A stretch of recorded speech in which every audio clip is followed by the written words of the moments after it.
আসসালামু আলাইকুম বন্ধুরা, আপনারা সবাই কেমন আছেন? আশা করি অনেক ভালো আছেন। ভিডিও ক্রিয়েটর চ্যানেলের আর একটা নতুন এপিসোড আপনাদের সবাইকে স্বাগত।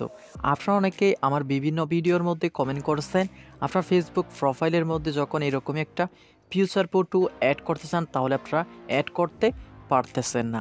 যখনই আপনি ফিউচার অপশনটার মধ্যে কোনো পিকচার অ্যাড করেন, সেই পিকচারটা স্টোরি হাইলাইট আকারে অ্যাড হয়ে যায় আপনার ফেসবুক প্রোফাইলের মধ্যে।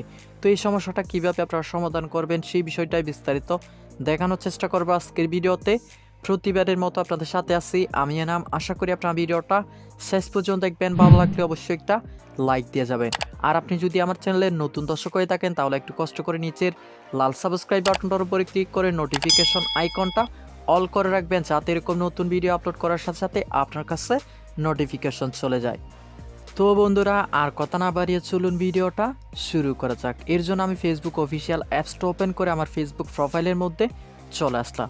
দেন আমি উপরে একটু সোয়াইপ আপ করলাম। সোয়াইপ আপ করে এখানে এডিট পাবলিশ ডিটেলস অপশনটার উপরে ক্লিক করলাম।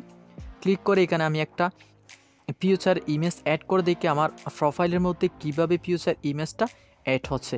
এর জন্য আমি এখান থেকে ট্রাই ইট অপশনটার উপর ক্লিক করলাম। ট্রাই ইট অপশনটার উপর ক্লিক করে এখান থেকে আমি একটা পিকচার সিলেক্ট করে নেক্সট অপশনটার উপরে ক্লিক করলাম। দেন এখান থেকে আমি সেভ অপশনটার উপরে ক্লিক করে আমার ইমেজটা কিভাবে আমার প্রোফাইলের মধ্যে অ্যাড হয়েছে চলুন দেখে নিই। তো আমার প্রোফাইলের মধ্যে আসার পর এখানে আপনারা দেখতে পাচ্ছেন আমার ইমেজটা কিন্তু স্টোরি হাইলাইট আকারে অ্যাড হয়ে গেছে, ফিউচার ইমেজ হিসেবে অ্যাড হয় না। তো আপনি যদি ফিউচার ইমেজ হিসেবে অ্যাড করতে চান সেই ক্ষেত্রে আপনাকে উপরে একটু সোয়াইপ আপ করতে হবে। দেন এখান থেকে আপনি থ্রি ডট আইকনটার উপরে ক্লিক করবেন। ক্লিক করার পর এখানে আপনি দেখতে পাচ্ছেন লক প্রোফাইল নামের একটা অপশন দেওয়া আছে। আপনি সিম্পল ওটার উপরে ক্লিক করবেন।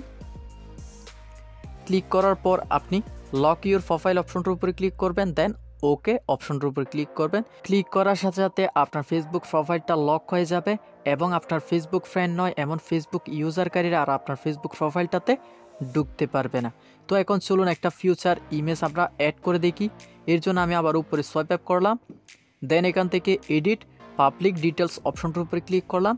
ক্লিক করার পর আবারও একটু উপরে সোয়াইপ আপ করলাম। দেন এখান থেকে আমি একটা ইমেজ অ্যাড করে দেখি। তো এখানে আপনারা দেখতে পাচ্ছেন ইমেজ অ্যাডিংয়ের সিস্টেমটা কিন্তু আবার পরিবর্তন হয়ে গেছে এখানে। তো এখানে আমি প্লাস আইকনটার উপরে ক্লিক করলাম। দেন এখান থেকে আমি এই পিকচারটা সিলেক্ট করলাম।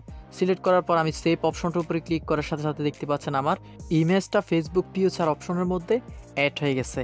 এবং এরপর আপনারা ফ্রেন্ড অপশনের নিচে দেখতে পাচ্ছেন ফেসবুক স্টোরি হাইলাইটটা ফ্রেন্ড অপশনের নিচে চলে এসেছে এবং এর আগে আমি যে ইমেজটা স্টোরি হাইলাইটে অ্যাড করেছিলাম সেই ইমেজটা এখানে শো করতেছে। তো আশা করি আপনারা বিষয়টা বুঝতেই পারছেন। ভিডিওটার মাধ্যমে যদি আপনি সামান্য উপকৃত হয়েছেন বলে মনে হয় তাহলে অবশ্যই একটা লাইক দিয়ে যাবেন। আর ভিডিওটা কেমন লাগলো কমেন্ট বক্সে জানিয়ে যেতে ভুলবেন না। আজকের মতো এখানে বিদায় নিচ্ছি। আগামী ভিডিও দেখার আমন্ত্রণ জানিয়ে আল্লাহ হাফেজ।